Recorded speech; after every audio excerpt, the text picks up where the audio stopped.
It's your main man, PBM Louie. It's the homie GL. And we're Bids. And Bob. Shout out to our official sponsor, Bel Air Rosé. Pick it up anywhere it's sold. Gang.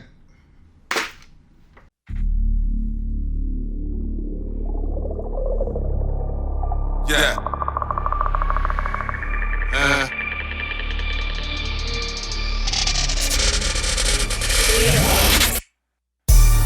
Beers and vibes. Beers and vibes. Beers and bottles. Beers and vibes. Flyers. Bad as mobs. Pop. It's your main man, PBM Louie. It's the homie GL. And his Bids. And bottles. We got our special guest today. Zeke 2090. 2090 Zeke. What's up, my boy? Zeke. What's good with you, You man? know, Zeke is family to the pod. You know what I mean? It's a pleasure to have you up here, bro. Man, it feels great to be out here for real. I appreciate it, bro. You know, we got something. You always talk about origin stories. You know what I mean? How it started off for us. But before we get into that, let's talk about our week. How was your week?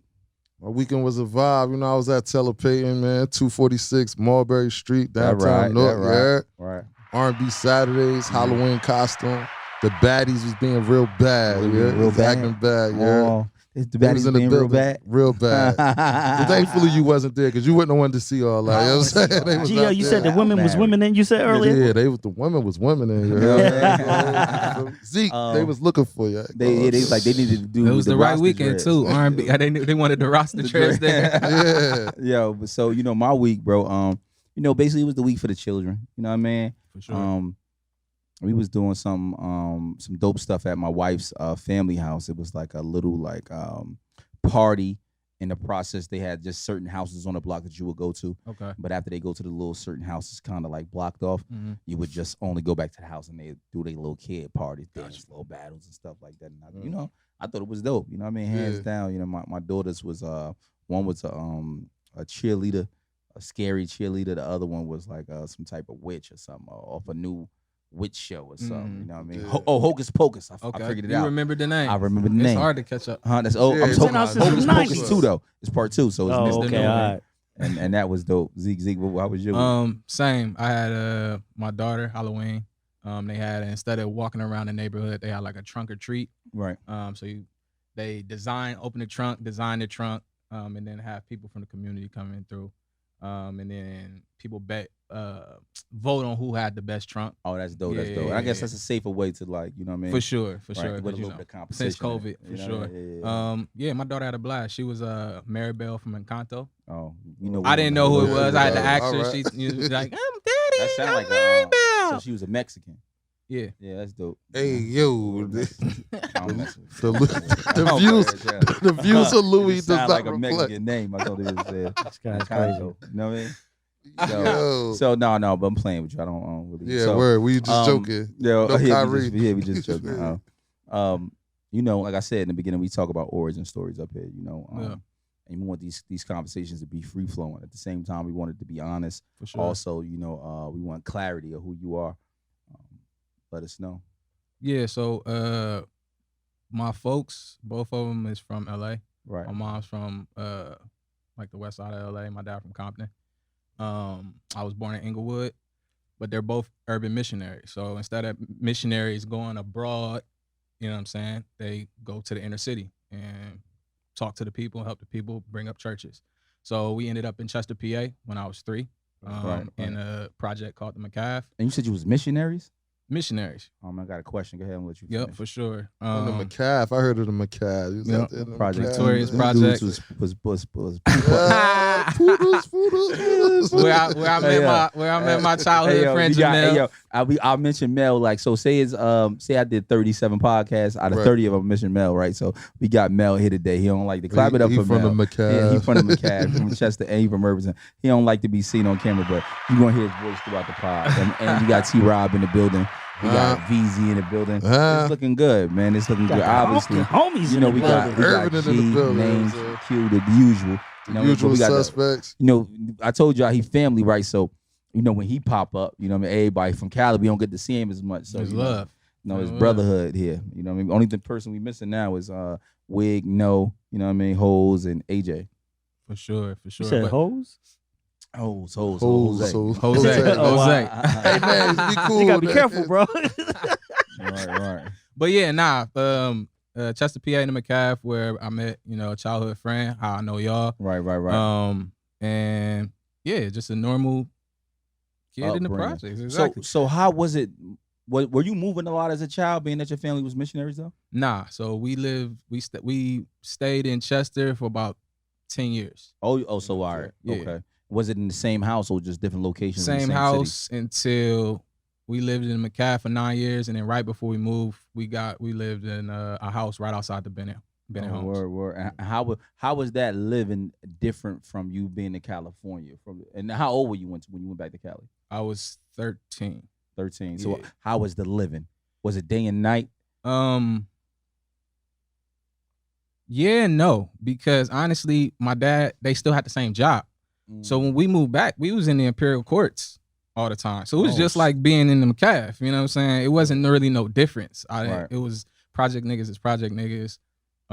They all hoop, play sports. So I got along with niggas easily. It wasn't nothing different, honestly. Until I got a little bit older, and went to school, in Long Beach, and then started to travel to really the west side of LA, to where then I started really seeing like gang banging, as you can say, because it really wasn't no gang banging in Chester at the time. Blood started coming in right when I was leaving. Right. Yeah. So how did you manage not to be a gangman, being that you come from obviously a blood hood, Right.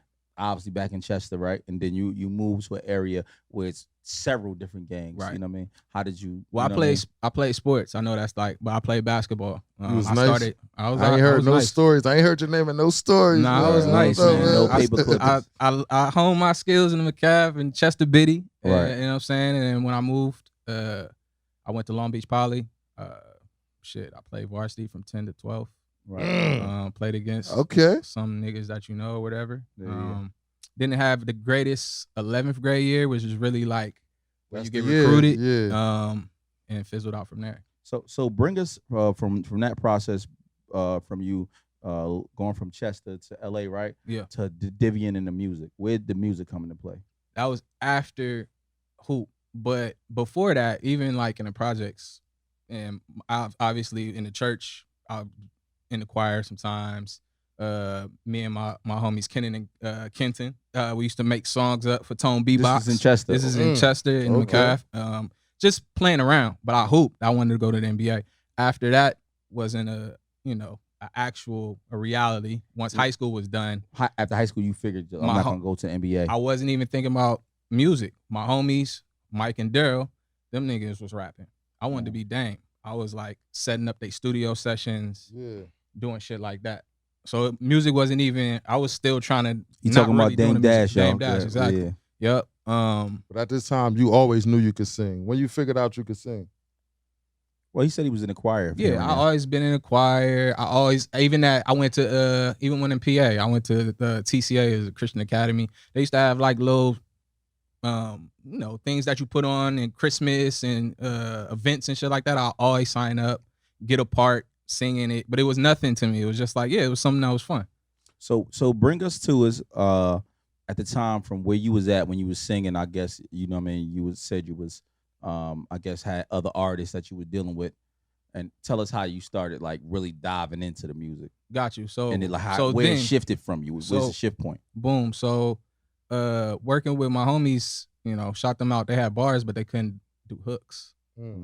So I used to be in the studio, and they manager P used to just be like, "Yo, we need a hook. We need songs. And I came up with a hook. Did you knew song structure then too? I knew what a hook was. Right. You know what I'm saying? I knew what the difference between a verse and a hook was. So right. And what year you think this was? This is 03, 04. Oh man, yeah. This is 2004. And so I started doing hooks for them. Right. Hooks turned into songs. At that time, their manager had relationships with like Lil Zane, and he also had a girl group. So we started penning. Me, my homie Mike, and Daryl, we started penning for Lil Zane and also the girl group. Right. This is in 04. Like 04. That's how I started. Right. And so from there, take us to how you linked up with Def Jam and got your publishing situation. Wasn't with Def Jam. It wasn't with Def Jam. I thought that was your first one. It wasn't with... Got an admin deal with my cousin. So I moved back out here. Oh, so you came back out here to the... So the whole music shit fizzled with my homies or whatever. And then like I said, I got childhood friends out here that I got back in contact with, and they was doing music. Right. So I was like, fuck it. I got snatched from there anyway. So I always like felt like some shit about leaving the East Coast. I ain't gonna lie. I didn't like the West Coast like until I moved back.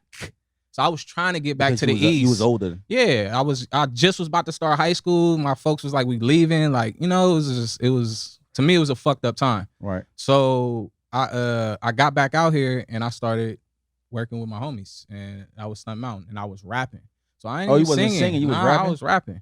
You had them bars in Stunt Mountain? Rapping. Yeah, hell yeah. Yeah, so like that's how the publicity situation came through? Nah, so then once I was rapping, I got a he was dating my cousin, so I call him my cousin. Right. He was pretty much, he had a situation at Interscope. Right. But he was also penning and writing shit as well. Right. So he heard my shit and he was like, yo, how would you think about, you know, a writing team?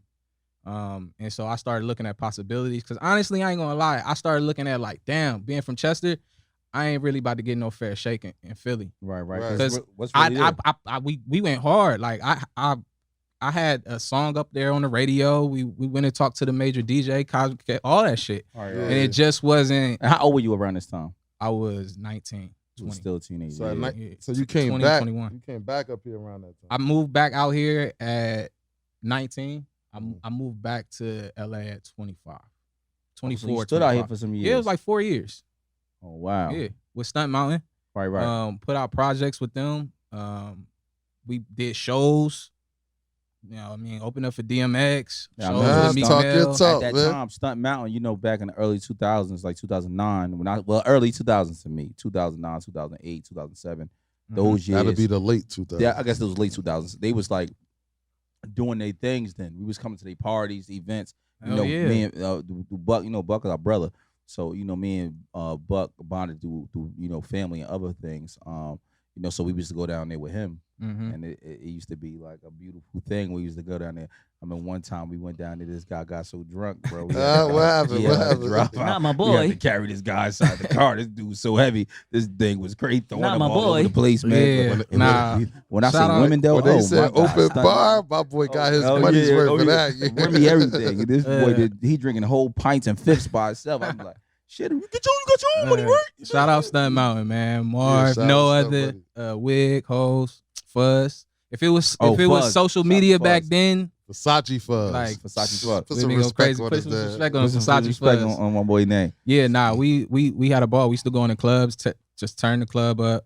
So tell me, so now bring us to the relationship where you met Dom Kennedy and you started dealing with Nipsey Hussle, and then how'd you get on the album? Like, bring us to that whole process. Gotcha. Because you did go on tour with Dom Kennedy, right? Yeah, for sure. So bring us through that whole process. I know Dom through my brother Mike, who I was exactly. They childhood friends. Right. Exactly. So So tell us how you moved back first. So I moved back, and pretty much got an admin deal with my cousin. Right. We started studio working every day. Really didn't get. I mean, that's a whole nother story too. But we here for it. That's what we got time. So yeah. we could have had a publishing deal with or Interscope. whoever LA Reid was with at the time. I think he was with Because we had our What manager. year was Sony, this? I think. What year was this? Yeah. This is in 2009, 2010. That's Def Def Jam. Jam. So yes, you are right.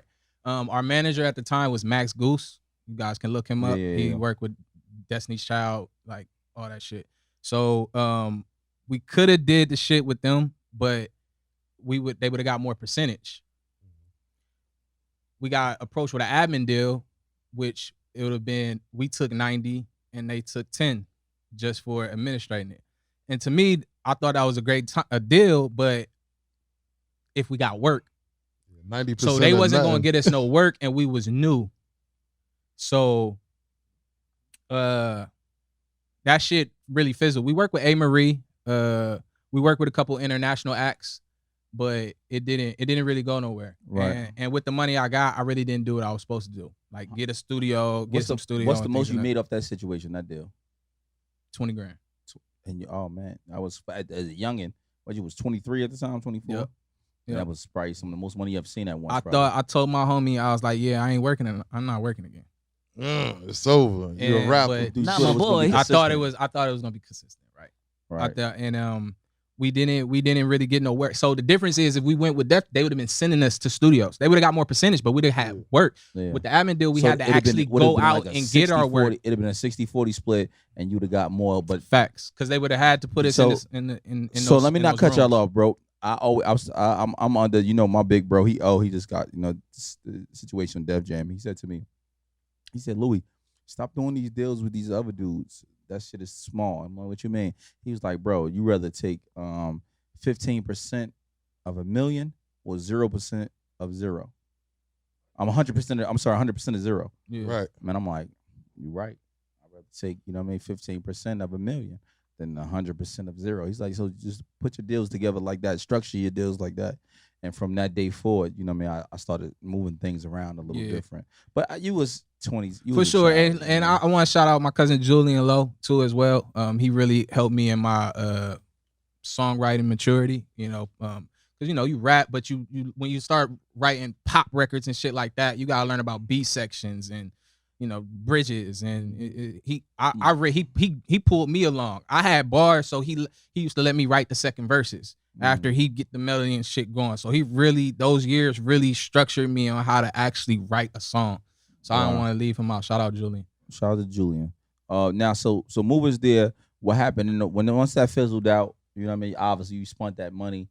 How did you link up with Dom Kennedy? So boom, I've been knowing Dom before I moved back to the East Coast, since I was like 18. Because I lived with Mike. Our house was the house everybody came to. Right. So I met him before he was even doing music. When I came back, he had a tape out.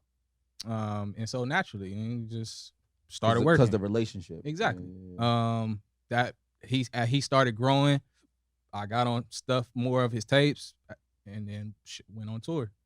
How many cities you did with him? I think it was like a 20 city, maybe. Oh wow. 20 to 30 in between that. It was a lot. It was a lot of cities. And what was your experience? What did you learn off that tour? What are the things that you would bring to your next situation that you probably would take from that one? Don't have too much alcohol if you got a lot of niggas. 'Cause a lot of shit went down that shouldn't have went down. Right. Because of too much Henny. But trying to think what else did I learn? Tour buses is cold as fuck. Right.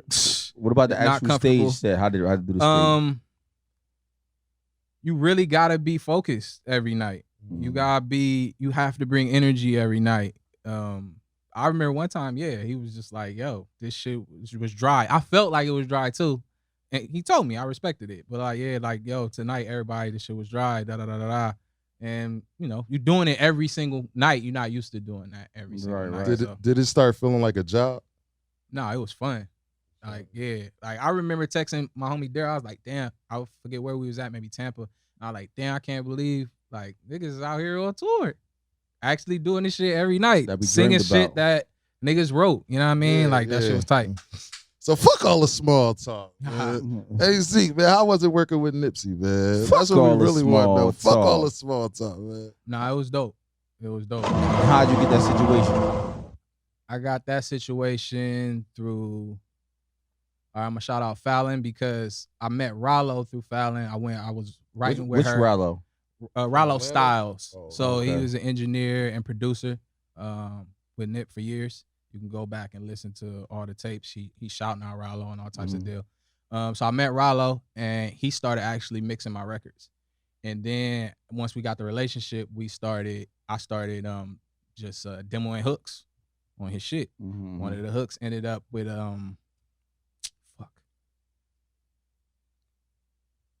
Nipsey artist. I'm sorry, I Jay Stone. can't think of not Jay Stone, not Twine. Copy Supreme. Not GI. I'm gonna look it up. But Nip got on there, and then we actually shot a video. remember So the then, video. Seen the boom. video. I met him at the video. We kicked it off. He was like, "Yo, come to the studio." This was before What that year you is got this? on. Before you got on Crenshaw. This is before I got on Crenshaw. What This year is probably like this? 2011, 2012.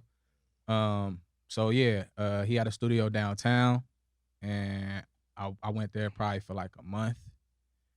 Straight, not making records with him every day. I had records up there with Jay Stone, Right. You know, just up Just there, working. just working. Exactly. When you first met him, did you feel that same energy that we all felt? Like, Yeah, as far as nah, from outside looking in? He pursued definitely that was a energy? man. He at that time, like when I met him, Right. he knew who he was. You know, the convos in there, like we had religious convos, like wasn't really about rap. Like he was a solid dude. Solid Right. individual, He was for already sure. like who he was. For sure. Even though the world probably got it a little later. Yeah, like He he was knew already that who he years. was, and he knew where he was trying to go. For The sure. direction already. For sure. Right. Yeah. How did you so in the process of just gaining that relationship, how did you know that you was let me break it down two ways, right? So in the process of gaining that relationship, how did you know, what I mean, this was going to be it for you? Like, because I know you felt at the time like, yo, this might be it once you got on that project. Honestly, right? bro. And then how did you get on the project? So Honestly, bro, with this shit, I didn't know it was gonna be it. Like I've been had so many it times, moments, Yeah, like word. you know, not even to say it like that, but like almost, this is to where I'm kind of like numb to that shit. So I was just working, honestly. Of course, I wanted to be on the project. At the time, he wasn't working on Crenshaw. He was working. That shit was Victory Lap. Victory Lap. He was working on Victory Lap for years though. So, yeah, I was trying to just get something on there, and I did. You know, what was the feedback like from that? Was the hoes fucking with you more? Was your cousins calling you more? Nah, it definitely was a good look, and he put my name on there, so you know, niggas saw my name. But then, you know, most people say the best songs on DJ Drama mixtapes is when he talked before him. Right. And he talked before that one. So talk your talk. So now moving forward, well, we probably were actually moving backwards. What was your relationships with Kendrick Lamar? And I know you got a relationship with D Smoke. So explain those situations that you did. So I really don't got no relationship with Kendrick, but before I moved to back out here, right. When it was me, my homie Mike, and Daryl, they had Major League. I was a solo artist. It was a 15-year-old Kendrick, K-Dot, who was also there. We were supposed to start a whole production team. And you were 18, and 19 we also had Soundwave as well. I had mad songs with Soundwave beats. Right, when he was making party beats. You know what I'm saying? Like mad songs with Soundwave. So that was supposed to be an actual. So shout out Paul Holt 2P. That was supposed to be an actual production. It was called Major League. That Soundwave and K-Dot somehow got over the Top Dog. All that shit fizzled out. I moved back east. So he wouldn't probably know me now. But yeah, I was in the studio with a young 15, 16 K-Dot, and he was nice as fuck. He was He was nice as fuck. No cut. Yeah. Smoke. I went to middle school with him. So when I moved back to the West Coast, he was at the middle school I went to. Right. So we was in the same class. So first time I met him, really, other than the basketball court, he playing Beethoven in the motherfucking as a child in the chapel. Yeah, hell yeah. Dang. Like the Pharisees, all them is exactly doing what they supposed to do. All the brothers, they come from a long line of musical. Oh, it's other brothers that he got. That's so doing everything? Sir, you know, I don't know. Maybe if you Sir, know, Sir is his brother. Oh, that's his real brother. That's Sir? his real brother. That's his younger know brother. That. Yeah, that's his younger brother. D Smoke. Yes. Sir is his brother. Yes. I did not know that. Yeah. And then they have a brother Davion, who was a writer, wrote for Tyrese. I know what you're talking about. And all type of shit. He's older though, isn't he? He's the oldest brother. Yeah. So they were all at the school too. So I know he write on years. the Baby Devion. Did he write on the Baby Boy soundtrack? I don't know about that because we was young. That was 2001. So I think maybe though. Yeah. I know Tyrese is his boy. You know what I'm saying? So, right. But yeah, I went to school. I went to school with them. Our families got close, so we used to go to Poconos and shit. Oh, and damn, out here? Well, not Poconos. I'm sorry. They got a in California. Fucking what is that shit called? Up north. where snow and shit like that. Like Go up to the mountains. Names. Not the Cucamonga. Yeah, something like Big Bags, exactly. But and we used to make songs there and perform them for our folks and shit like that. So that's how I know Smoke. That's dope. And bro. he actually mixed my first project, 2090. So the situation changed. You haven't reached out to him now that you. He's cool with my bro. I've seen him multiple times since his height. Hell of yeah. his fame. I've seen all of them for sure. And y'all spoke about, you know what I mean, like, oh, what's up, bro? Like, you know what I mean? Yeah, hell yeah. And it's still love. It's still no fake and no fake time. Yeah, nah. It's just like middle school. So you know, obviously you in the past couple years you've been doing other things. I'm pretty sure, like, you know, dropping music, you know, working a job, getting money, however you make it, you know, in the process. How do you feel like you use your relationships now in that process of growing? You know, because you know, music is a never-ending thing. A lot of people don't understand that consistency makes the music go. You know, understanding what your resources are and how to use them is really like a different thing. You know what I'm saying? Do you feel like at this moment, this stage in your life, that you're using your resources right? You know what I mean? That you could be further in your rap or music career, your singing career by your resources? Yes and no. Cause it gets tricky when it comes to just people. And I feel like people off top feel like people always want something from them. Right. And LA is that type of city as well, like to where, you know, people feel like everyone's Hollywood, bro. So maybe to fault of mine, I haven't reached out to try to get certain, you know. You don't strike me as a nigga that asks for favors. I just try to, you know, do as in the people as maybe they should do unto me. But I've grown to know everybody don't move how you move. Right. So you can't really take that personal. You can only move how you move. And that's kind of why, not to cut you off, why I'm out here. You feel me? You know, I'm doing certain things out here this weekend that I could have done. Hold on. What you up here doing to the east? Hold on, let me just explain. He's doing certain things. You know, that I could have done back home for sure. But I have relationships with people that have those resources that I kind of don't have those relationships back there because I kind of been doing other shit. You know what I'm saying? Do you think that you network the right way? Do you use it to your benefit? You feel like? Be honest. No, I don't. Just personally, I'm not a networking person. You know what I mean? Like, I'm not the person that walk in a room and that's just going to go and talk to everybody. Right. Now, if you know me, we gonna have a good time. I'm more of an observer. You know what I mean? I observe a lot before you actually gonna get Zeke. And maybe that's to a fault. You an Aries? I'm a Scorpio. Scorpio. Yeah. Oh Your man, birthday, he busted. It's Scorpio right now. It's the month. The 18th. 18th November. What you doing for your born, man? We outside? I really don't be doing that. Don't get too light. Man, we want to break it up and get too light with him. I'm trying to get real with him. We outside, man. Fuck all that partying. This nigga want to drink and party and bullshit. Yeah, this nigga Louis too mature for me now, man.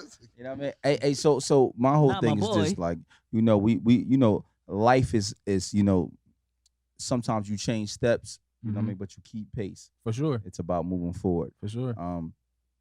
I say to you, you know, 2012, 2013, you know, the internet changed, you know, the trajectory of where we can go with our music and things that we can do. Do you feel like, did you use that to your benefit, or you felt like you fell victim to it? Because I feel like, you know, besides the relationships, opportunities, we have to take, you know what I mean, grasp of them, no matter when we take them. And if you don't take grasp of them soon enough or at the right time, you get left behind. Do you feel like that you got left behind because of the peers that you're naming and that you came out with?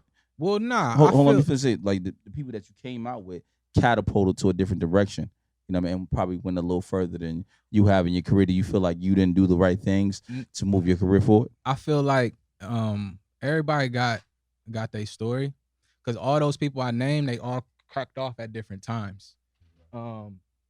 So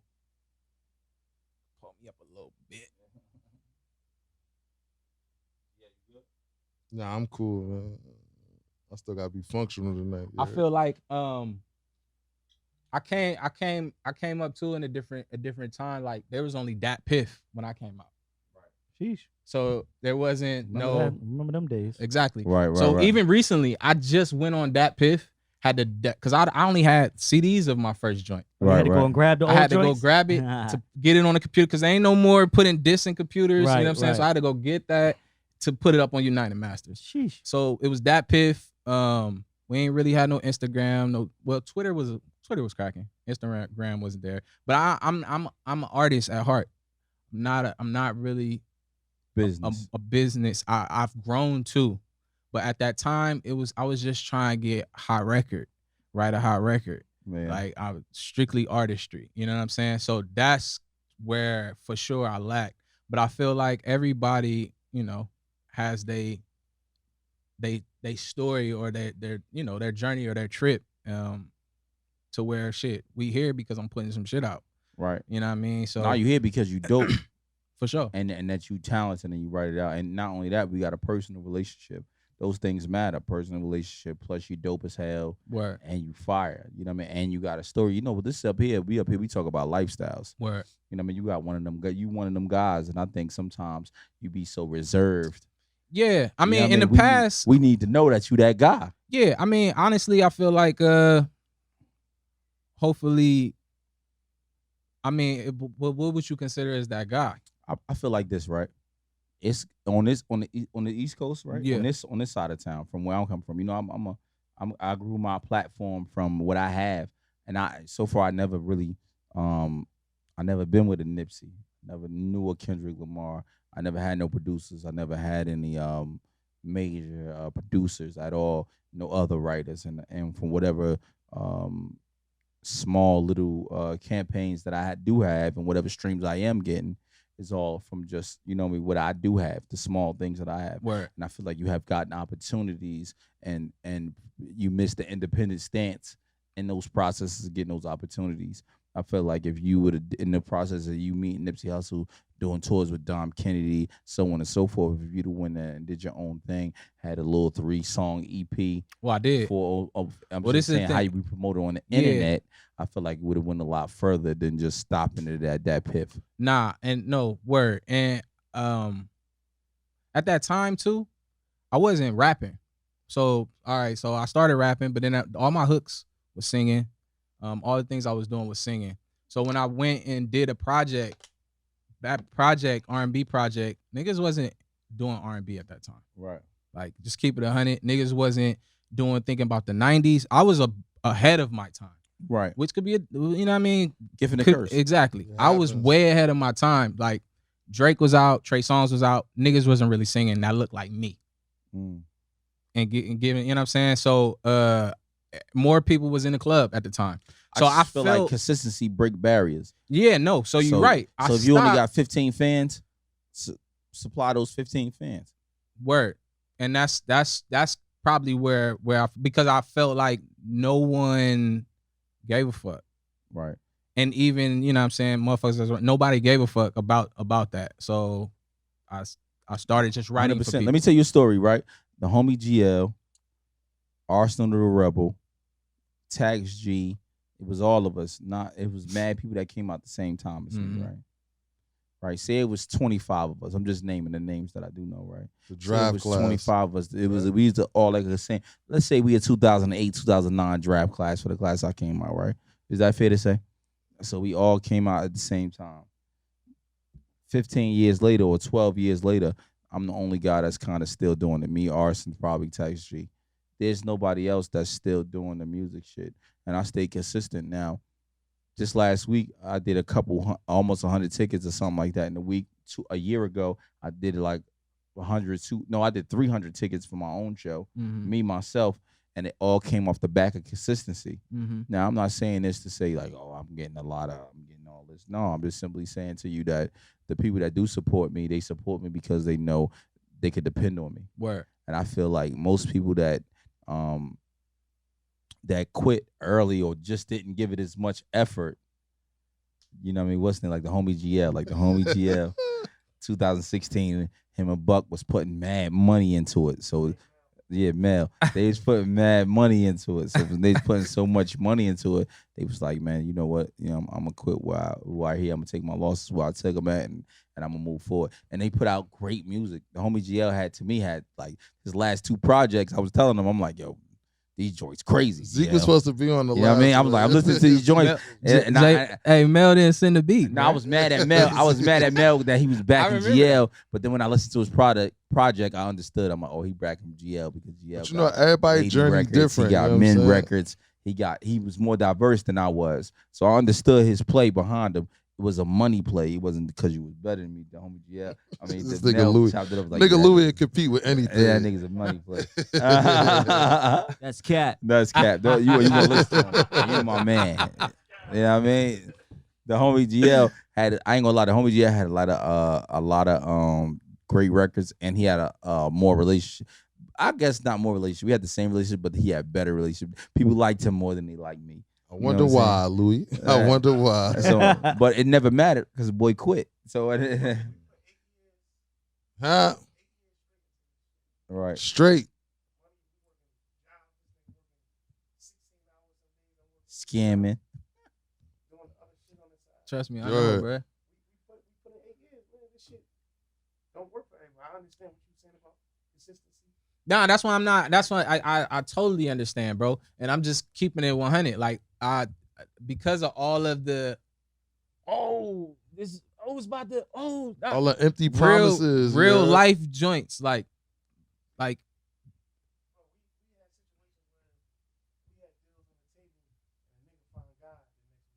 Oh God. Oh God. We had situations and they go to the beach and drown. Rest in peace. Yeah. It should be different. Bro. Yeah. It was mad signs. Like I ain't gonna talk no money shit, but since I left rap, your money been great. I'm super up. No, I'm sure. I understand 100%. But me personally, you know, I went to jail in this shit. I went to jail, back and forth, so on and so forth. Somehow I stayed more consistent than my peers and kept going. I never quit. You know, I appreciate it. You know what I'm saying? And I'm not saying, yo, I'm the biggest nigga in the world. You feel what I'm saying? I never quit. Yeah. I never quit. I'm just saying, but niggas took a break. It's a studio in my house. I ain't take a break, though. You know what I mean? I kept putting out that. Name a break I took. I could, but name a break I took. When you was in the county. The proof is in the pudding. When I was in the county, I still dropped. I dropped right before I went to the county. You was in the county talking through the glass. Little jail Look. If boy. y'all go to my discography, right? Go to my discography from 2011. Now all the others. Now I ain't gonna lie. When I first rapped in 2007, 2008, I took years off because I was getting locked up too much. But and early before that, go to my discography after 2012. You go from 2012 to 2020 to 2022. Now you're gonna see a drop every year. Even when I was getting locked up, I was dropping maybe before or after I got locked up. Now don't be like Names. Names drops on 2006, drops on 2021. Nah. Don't be like that. I mean, shit. If it's heat, dropped a slew of shit. I'm dropping something next week too. You know why? Shit. If I motivated you to do it. Show me that love. Don't even stunt. That's cat. That's cat.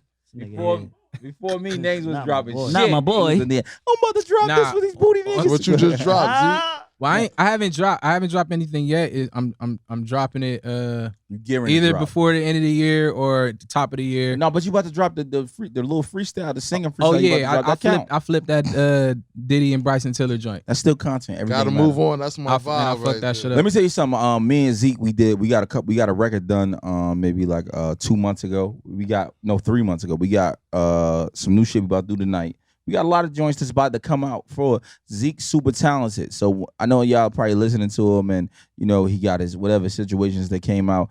He really that. Like he had the backing behind him and everything behind him, and whatever's for whatever reason, I mean, it didn't go the way it went.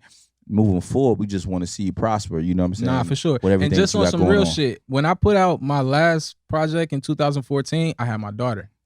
So my whole because at that time, I was a struggling artist. Right. I was just being in the studio every day. I was figuring out how to get change here and just trying to get the shit off. Trying to really get that project. I was trying to get it on Empire at the time. That shit fell through. I had to get back into the working field. My whole life. I'm gonna be honest with you, bro. With that, if he didn't quit music, I probably wouldn't be where I'm at. And niggas be like, well, probably in your mind, probably like, why did it take him to quit music? Him quitting the producer, right? So when he quit music, he started taking up credit stuff about his home. He started buying houses, right? So that's my big brother. So eventually I started following him, doing some of the things he doing, and he having those conversations with me. It grew obviously my mindset. So I now understand that I don't have to really use my money. I could just build my credit up and take out loans. Right. You know what I'm saying? Just keeping it real, giving the game up as easy as it can get without him taking these steps, without Mel taking the steps. I probably wouldn't know. So I know that's probably why people like, why y'all always talk about Mel? We'll never see his face. We don't know Mel that guy, yeah. But it's Mel that guy for me. Hey Zeke, who you feel like what you feel like the people receive better when you singing or when you rapping, or are you a mixture of both?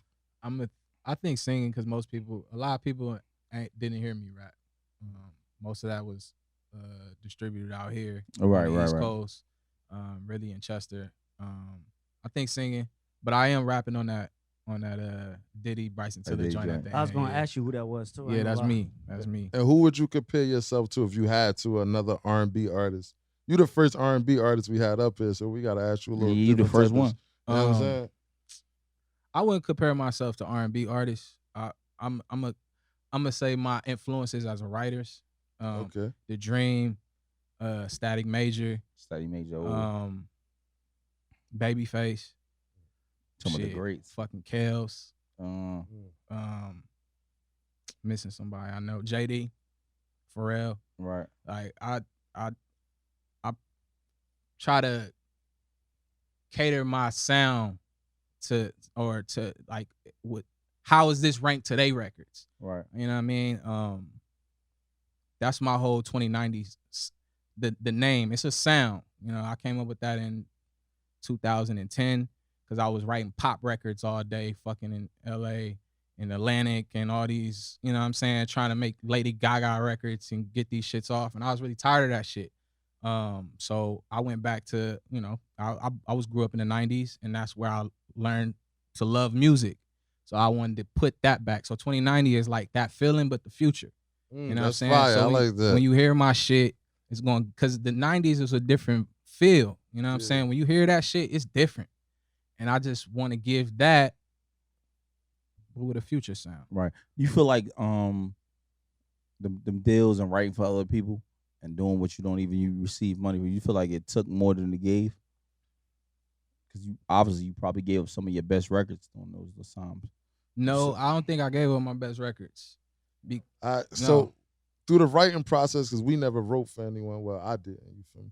When you write for somebody, you giving them your style, or you tapping into what you feel like they sound like? So back in the day when we was at studio writing, when you got an admin deal and you like, hey, we need a hook for Flow Rider, you know what I'm saying? You trying to emulate what's going on. Vibe, exactly.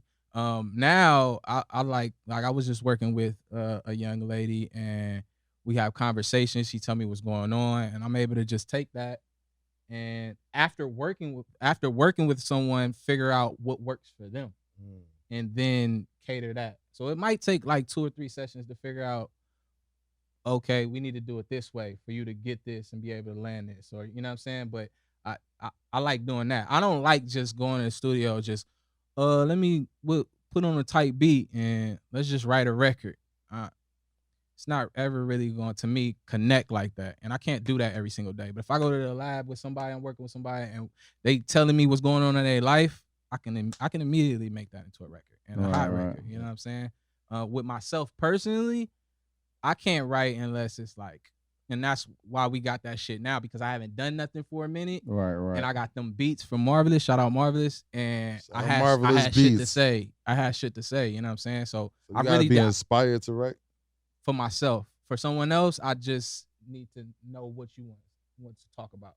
And just because, we've been on this earth for a while, I can put it into a tight melody, tight song, to where you gonna feel it. You know what R&B you listening to right now? My bad, Louis. What do you think? What R&B you tapping into? On some new shit, I like Brent Faiyaz. Yeah, tough. My new bitch look like Halle Berry. I like Tim's. And then old shit, everybody that I just named, like on that playlist, motherfuckers that they written for. Let me ask you a question. Do you object to me like producing an album for you, picking the beats, sending them to you, saying maybe you should record it like this, saying like, oh me, I'm asking you, are you objective? I'm not objective to it, but I'm not stamping it. Nigga said, but because honestly, because honestly, that's I'm not objected to it, but it's just like These for niggas myself haters on here, damn. Nah, that's a real question. This ain't you. I'm talking about Oh. these For myself, I'm not objected to it. You might give me like I didn't the beats he gave me, like Marv was just like, cause I made this shit started. I was inspired by this beat to make a song about my daughter. Right. And I ain't wrote nothing personally in a long time. Right. So I sent that to Marv. And nigga was like, yo, you know what? Yo, you should hit Marvelous up. And I could have bullshitted. Like, I hit him the next day. That nigga sent me a pack of beats. I fucked with them. But they were R&B. I wasn't really doing R&B at the time. You know what I'm saying? All right, we can get into a whole story, but I'm trying reggae. You know what I'm saying? I fuck with reggae too. Shout out to the roster. Shout out to everybody. But they was all R&B records, and I had shit to say. And I wrote that shit in like a month. And you know what I'm saying? So we here. So when it come from me, it has to be like, I have to feel it. It has to come personal. It has to be a moment. Like you said. That's what I'm saying. If it ain't feel like a moment, don't do it. Right. So, the records I do, I just feel like, what it is personally, just me personally. I just try to do like, good records. Things I just thought that fit me. As far as, you go, you to me, your passion is always crazy, next level. So, when I recorded with record with you, that's what I was telling him. Like, Dan, you was real passionate. You was doing your thing. But you even caught me too when I was like, yeah, I wasn't in recording mode. Right. Like, But I'm happy I was able to push it out of you. You know what I mean? Facts. For the moment, just create those Pause. moments that those dope. Pause. Hey, yo. Yo, don't let me clip that up. don't have conversations around your friends. Right? Around people They gonna pause the whole shit. They gonna pause the whole interview. But in closing, man, what do you want some people to know about you that might not know about you, and what's next for Zeke? I don't know about what I want people to. I want people to. I always really wanted with this music shit was make heat, bro. Like that's it. I always wanted to make heat. What's next is this project. It's called I Love You. Who that's about? Oh, fuck that. He's about to. It's about that sounds like some tender shit right that's there. a good man. question. It's about all types of love. So it's about self-love. You know what I'm saying? Loving yourself. It's about loving someone else's girl. Yeah, That's what's real that name? shit. That's real shit. You know what I'm saying? Love Loving someone enough to be able to let them go. Mm. That you might be. That's wrong my type of for them. love right there. You know what I mean? Love making. You know what I'm saying? Yeah, that too. All for the love for my daughter. It's all. What about loving haters? Love and Hey, haters. Louis, you ain't got no Not my haters, boy. guy. We might make that record tonight. Oh, okay. He's gonna try to diss me on the record tonight. The homie, yeah, I'm The nigga saying, with the Celtics I'm saying hat. making faces when I'm saying shit. It's the Duce, man. I was like, oh, these niggas. But yeah, nah, it's called hate I my Love You. guts. And honestly, I plan on putting out a 3 joints. So I love you too, and I love you more. That's fire. That's fire. How long took for you to come up with that? That was as soon as I came up with the I love you. I'm just fucking with you. You should add, That's real shit. and the last two should be fuck that bitch. You know what I'm saying? I'm playing with you. They gonna tell that nigga my album. And I said that because honestly, a lot of shit, because the universe, nothing's really like sacred to you. It's all ideas popping off. I've had a lot of shit that I've seen that I wanted to do happen. Right. Or, you know what I'm saying? So I'm putting that out there, yes. I love you too, I love you more. Yeah, I know that shit is dope. That's Now why love you to death. I know that. I love you to death. That's fire. Yeah. Yeah. Hey Zeke, tell me about the worst date you've been on before we get up out of here, man. Worst date I ever been on? 2. I'm gonna give you 2. One. Dang, he had a bad date. Nah, well, one, and these was both like young. Well, so one was like I was probably like 17. I met the joint. at her house, but mom pulled me inside and was like, just psycho with the questions, like I was like Jeffrey Dahmer or some shit. Another, I picked the girl up. I'm not gonna say I picked the girl up for to go to the movies. She had on sneaks. Them joints was tied up like she was Bill Walton.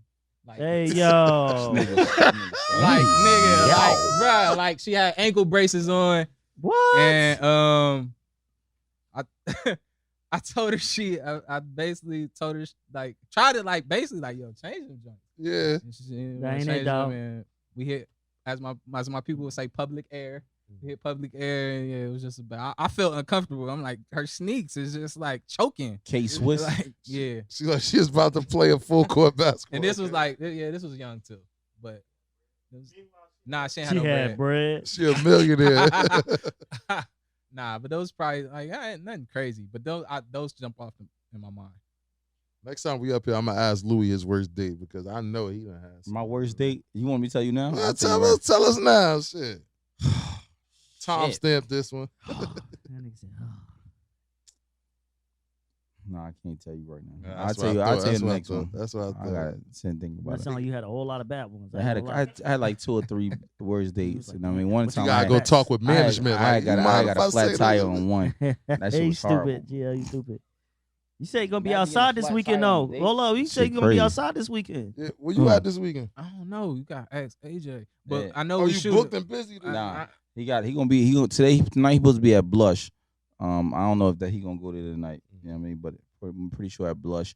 That's a strip club. Then tomorrow night, another spot. Saturday. You book. I just wanted to put it out there so show how much love y'all showing the homie. You know what I'm saying? Oh, Like yeah, this she came out here family get my right boy here. booked up and ready. You know what I'm Yeah, saying? nah. What? He not out here sitting on his ass. Yeah, he out here working. Yeah, Shout out Beers and Bottles, man. Yes, you already Yeah, know it's love, man. respectfully. just buy me a drink. That's all. Show you some love. Oh yeah, then give him a drink.